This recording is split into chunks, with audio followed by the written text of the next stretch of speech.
Olá, alunos! Prepare o material porque está na hora da aula!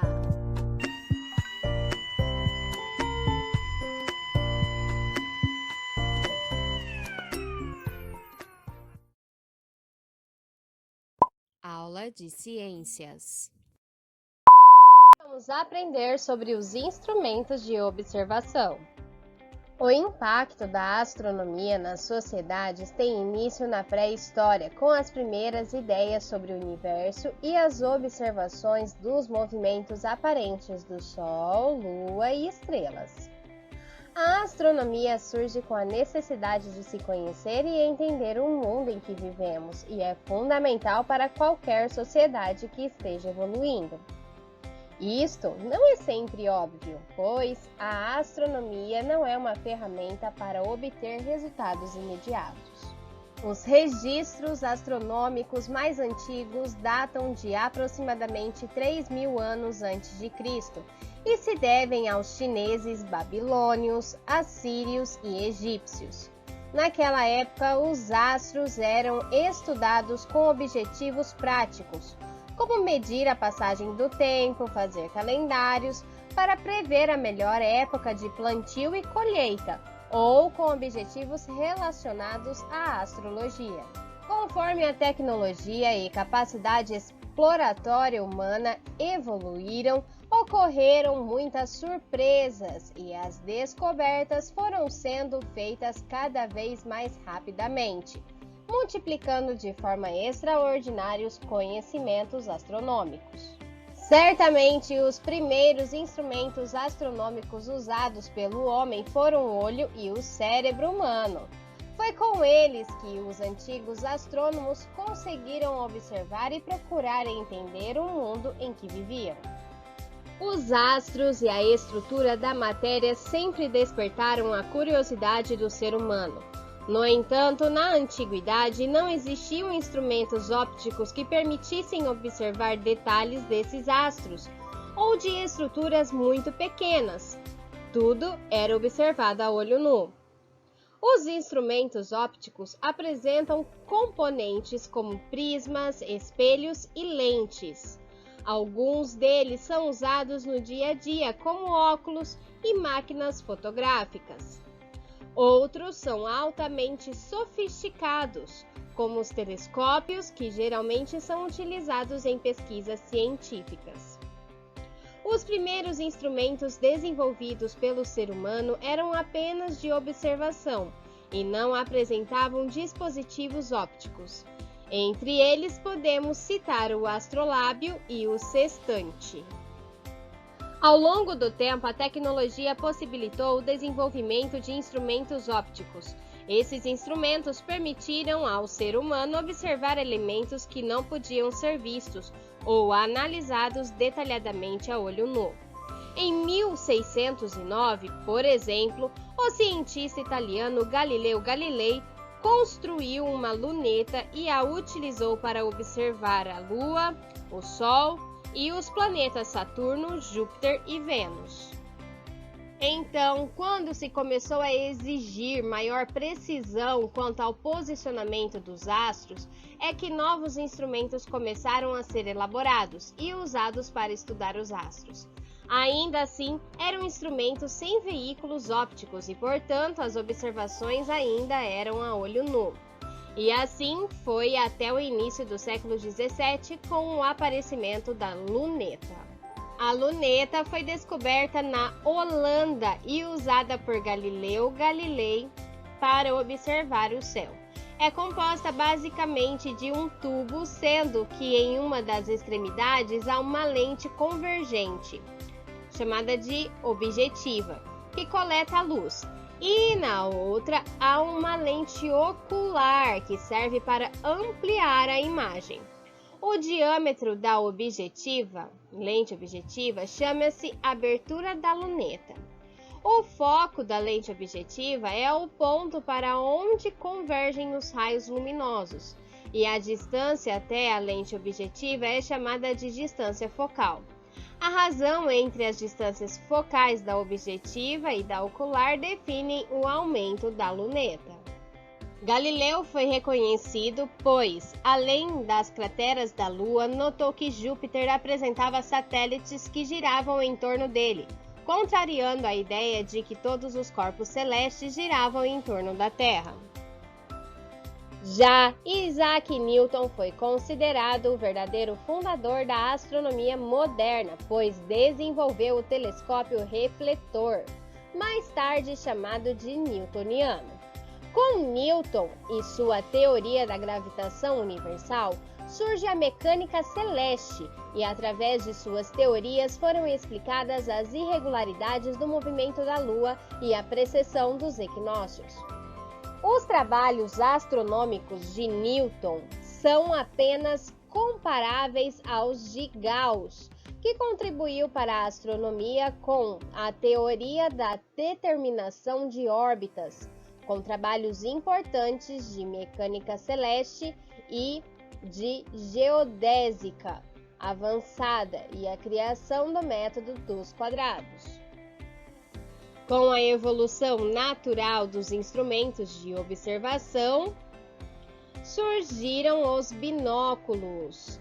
Os binóculos devem ter uma determinada relação entre o diâmetro da lente de seu aumento. Quanto maior o número desta relação, mais luz entrará nos olhos, portanto, um número maior de objetos poderão ser observados. Outro instrumento óptico que já faz parte do dia a dia de muitas pessoas é a lupa. Ela é utilizada para ampliar imagens, permitindo observar detalhes de objetos. A lupa consiste em uma lente que produz uma imagem ampliada do que está sendo observado. Quando a lupa é fixada em um suporte para lhe dar sustentação, esse arranjo também pode ser chamado de microscópio simples.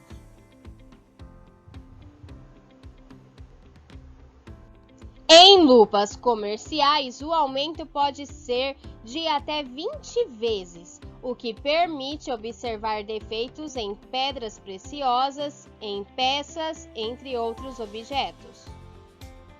Há também o periscópio, que é um instrumento de observação de objetos distantes formado por dois espelhos planos inclinados que refletem a imagem. A luz entra na parte superior do periscópio e atinge o espelho superior, que reflete a luz para o espelho inferior. O espelho inferior reflete a luz recebida para os olhos do observador. O periscópio é fundamental para os submarinos, pois é utilizado para captar as imagens acima da água, ou seja, é usado para observar o que os olhos não podem ver daquele local. O microscópio é um instrumento de observação de pequenas estruturas que não são visíveis a olho nu. Em sua forma mais simples, ele é constituído de duas lentes, uma delas próximo do objeto a ser observado e a outra próxima dos olhos do observador. O microscópio funciona com base em um conjunto de lentes, portanto, e também uma fonte de luz.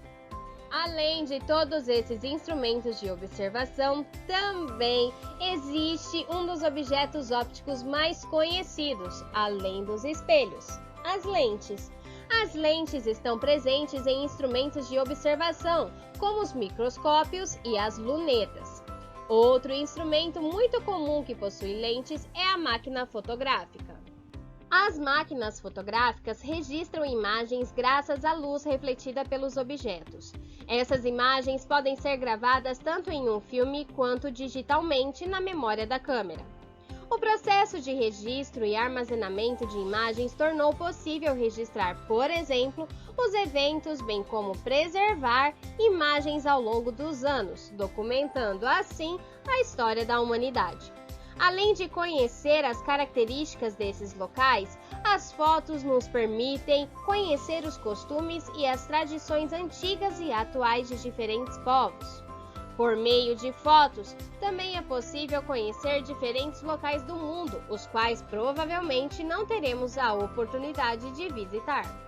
Portanto, meus queridos alunos, o estudo dos astros no universo permite expandir o conhecimento sobre a origem e a evolução dos planetas, estrelas, sistemas solares, entre outros. Os instrumentos que conhecemos hoje foram muito utilizados para a orientação em navegações marítimas pela posição das estrelas no céu e também auxiliou muito o conhecimento sobre os astros. Agora vamos para as atividades.